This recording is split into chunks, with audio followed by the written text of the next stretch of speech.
আরে তোমার কি হয়েছে? আমি তো তোমাকে চেক করে দেখছি, তোমার জ্বর হয়েছে, জ্বর। বুঝতে পারলে? তুমি প্রচণ্ড পরিশ্রম করো, তুমি পরিশ্রম কিছুটা কমো, বুঝলে রামু? আমি তোমাকে কি বলছি, আমি তোমাকে কিছু ওষুধ লিখে দিচ্ছি। সেই ওষুধগুলো ঠিক মতো তুমি খাইলে তাহলে তুমি তাড়াতাড়ি ভালো হয়ে যাবে। বুঝতে পেরেছো রামু? তুমি এই ওষুধগুলো কিনে নিয়ে আসবে, তারপর কিনে নিয়ে এসে এই ওষুধগুলো রোজ দিনে 3 বেলা করে খেতে হবে। আমি যেভাবে বলবো সেভাবে খেতে হবে, বুঝতে পেরেছো রামু?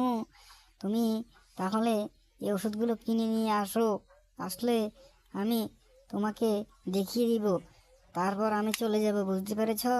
হ্যাঁ। তুমি কোথায় গেছে রামু? আমার কথা শুনতে পাচ্ছ রামু? আরে রামু কোথায় গেল আবার উঠে?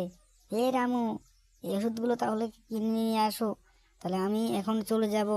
আমার দেরি হয়ে যাচ্ছে, আমি আর এক জায়গায় রুগী দেখতে যাব। ঠিক আছে, আমি আসছি রামু। আরে আমার বাইকটা কোথায়? আমার বাইকটা নিয়ে আরেক জায়গায় রুগী দেখতে যাব, তার জন্য আমার তো দেরি হয়ে যাচ্ছে, তার জন্য আমি তাড়াতাড়ি চলে যাই। কেননা না হলে তো আমার দেরি হয়ে যাবে। আমি ডাক্তার, তো আমার তো দেরি করলে আর চলবে না। যত তাড়াতাড়ি সম্ভব অত তাড়াতাড়ি আমাকে যেতে হবে। এ রামু, তাহলে আমি আসি। বুঝেছিস রামু? তুই ওষুধগুলো ঠিক মতো খেয়ে নিস, আমি কালকে এসে আবার তোকে আমি দেখে যাব। বুঝতে পেরেছিস রামু? তাহলে আমি রামু চলি চলি, আমি তাড়াতাড়ি বাড়ি যেতে হবে আমাকে। চলি চলি।